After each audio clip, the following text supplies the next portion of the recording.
السلام علیکم بچوں، آج ہم اردو کی کتاب میں صفحہ نمبر 54 پر نظم نمبر 16 اردو زباں ہماری، آج ہم اس نظم کو پڑھیں گے اور سمجھیں گے۔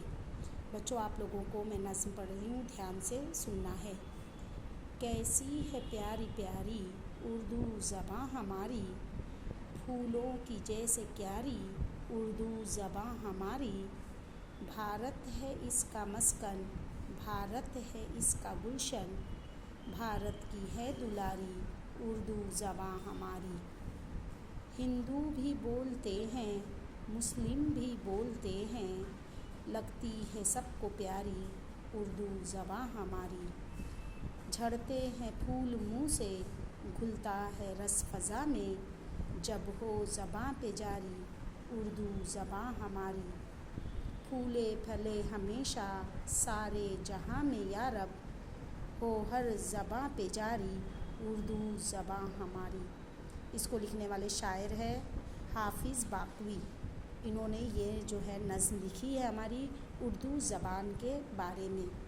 بچوں، اسے پڑھنے پہ آپ لوگوں کو بہت سارے جو ہے لفظوں کے معنی سمجھ میں آ گئے ہوں گے، لیکن اب اس کو پڑھنے کے بعد میں آپ کو یہ نظم سمجھانے جا رہی ہوں۔ آپ لوگوں کو جو ہے اس کو دھیان سے سننا ہے، سمجھنا ہے، اور جب میں اس کے سوال جواب بھیجوں گی تو آپ کو اس کو لکھ کے یاد کرنا ہے۔ کیسی ہے پیاری پیاری اردو زباں ہماری، پھولوں کی جیسے کیاری اردو زباں ہماری۔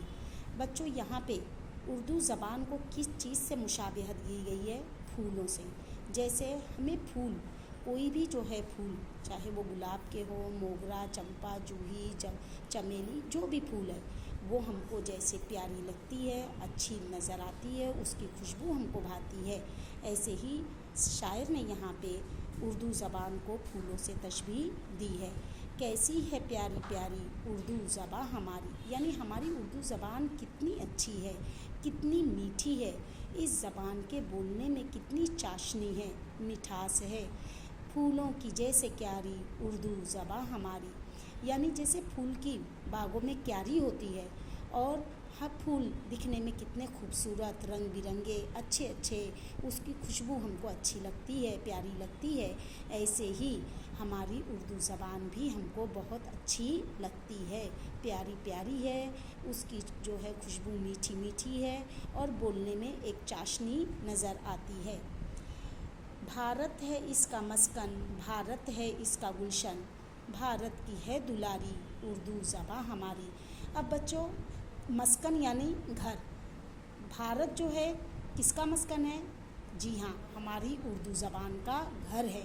بھارت ہے اس کا گلشن، اور بھارت ہی جو ہے اس کا باغ ہے۔ جیسے یہاں پھول سے اس کو تشبیہ دی گئی ہے، اس لیے اردو زبان کا باغ، گلشن یعنی باغ کون ہے؟ بھارت ہے، اور اس کا گھر کون ہے؟ اردو زبان کا گھر کہاں ہے؟ بھارت میں ہے، یعنی یہ زبان یہیں پر پلی بڑھی ہے۔ بھارت ہے اس کا مسکن، بھارت ہے اس کا گلشن، اردو زبان جو ہے بھارت میں پلی ہے، بڑھی ہے، اور یہاں ہی جو ہے اس کا گلشن ہے۔ بھارت کی ہے دلاری اردو زبان ہماری۔ جیسے جو ہے اب یہ زبان چونکہ یہیں پہ پروان چڑھی ہے بھارت میں، یہیں پر وہ چھوٹے سے بڑی ہوئی ہے، پلی ہے، بڑی ہے اور ترقی کر رہی ہے، اسی لیے اس کو بھارت کا گلشن بھی کہا گیا ہے۔ تو یہ بھارت کی کیسی زبان ہے؟ پیاری اور دلاری۔ بھارت کی سب سے اچھی جو ہے زبان کون سی ہے؟ اردو زبان۔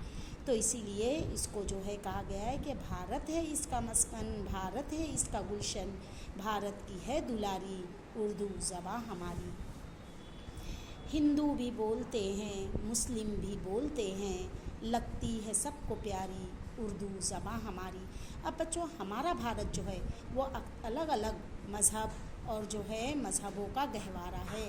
یہاں پہ جو ہے ہر زبان کے بولنے والے لوگ پائے جاتے ہیں، ہر دھرم کے لوگ یہاں موجود ہیں، چاہے وہ ہندو ہو، مسلم ہو، سکھ، پارسی، عیسائی، جو بھی ہے، الگ الگ زبان جو ہے ہمارے یہاں، الگ الگ مذہب کے لوگ، الگ الگ زبانیں یہاں پروان چڑھی ہے۔ تو اسی لیے کہا گیا ہے کہ جب بھارت جو ہے اس کا گھر ہے اردو زبان کا، اور گلشن ہے، اور بھارت کی یہ دلاری اور پیاری زبان ہے، تو یہاں پہ کیا ہے؟ ہندو بھی بولتے ہیں، مسلم بھی بولتے ہیں، اسی لیے اس زبان کو جو ہے ہر کوئی جو ہے ہر مذہب کے لوگ اس زبان کا استعمال کرتے ہیں. ہندو بھی یہاں اس زبان کو بولتے ہیں اور مسلم بھی اس زبان میں بات چیت کرتے ہیں. لگتی ہے سب کو پیاری اردو زبان ہماری، کیونکہ ہماری اردو زبان میں اتنی مٹھاس ہے، جب ہم بولنے پہ آتے ہیں تو ہمارے کانوں میں اس کا رس گھل جاتا ہے. اسی لیے اس کو ہر کوئی پسند کرتا ہے. بھارت میں جتنے بھی مذہب کے رہنے والے لوگ ہیں، ہر کوئی اس زبان کو بولتے ہیں، اس زبان کو پیار کرتے ہیں، اور اس زبان سے جو ہے ان کا رشتہ ناتا بن گیا ہے. جھڑتے ہیں پھول منہ سے، کھلتا ہے رس فضا میں، جب ہو زباں پہ جاری اردو زباں ہماری.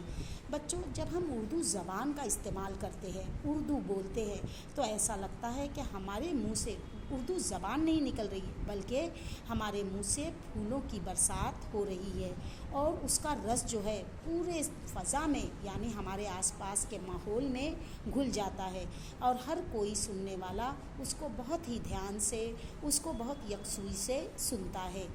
جب ہو زباں پہ جاری اردو زباں ہماری، یعنی ہماری زبان سے جب ہم بولنا شروع کرتے ہیں تو وہ جو ہے ایسا لگتا ہے ہمارے منہ سے پھول برس رہے ہیں، اور اس کی جو ہے خوشبو اور اس کی مٹھاس، اس کی شیرینی پورے ہمارے ماحول کو جو ہے وہ پورے ماحول میں پھیل جاتی ہے. پھولے پھلے ہمیشہ سارے جہاں میں یا رب. آخر میں شاعر دعا مانگ رہے ہیں اس زبان کے لیے. پھولے پھلے ہمیشہ سارے جہاں میں یا رب، یعنی یہ اللہ تعالیٰ سے دعا گو ہیں، اور اللہ تعالیٰ سے دعا مانگ رہے ہیں ہمارے جو ہے یہ شاعر حافظ باقوی، کہ یا اللہ اس زبان کو جو ہے سارے جہاں میں، یہ صرف بھارت میں ہی نہیں بلکہ ساری دنیا میں، سارے جہان میں یعنی ساری دنیا میں، پوری دنیا میں یا اللہ اس جو ہے زبان کا بول بالا کر دے، اور یہ زبان پوری دنیا میں جو ہے وہ اونچائی پر پہنچ جائے. ہو ہر زباں پہ جاری اردو زباں ہماری. اور ہر زبان پر جو ہے کون سی زبان ہو، اردو زبان ہر ایک کے دلوں میں گھر کر جائے، پوری دنیا میں اس کا بول بالا ہو، اور پوری دنیا میں یہ زبان جو ہے اسی طرح اپنی جو ہے فضا میں منور ہوتا رہے اور جو ہے رس کو گھولتا رہے. تو اس طرح بچوں آج ہم نے اپنی یہ نظم پڑھے اردو زباں ہماری. آپ لوگ جو ہے اس کو دھیان سے سننا، آپ لوگوں کو یہ نظم سمجھ میں آ جائے گی. اس کو 2 مرتبہ دیکھ کر پڑھنا ہے، اور اس کے سوال جواب اور الفاظ مانی میں جو ہے دوسرے روز بھیجوں گی. شکریہ.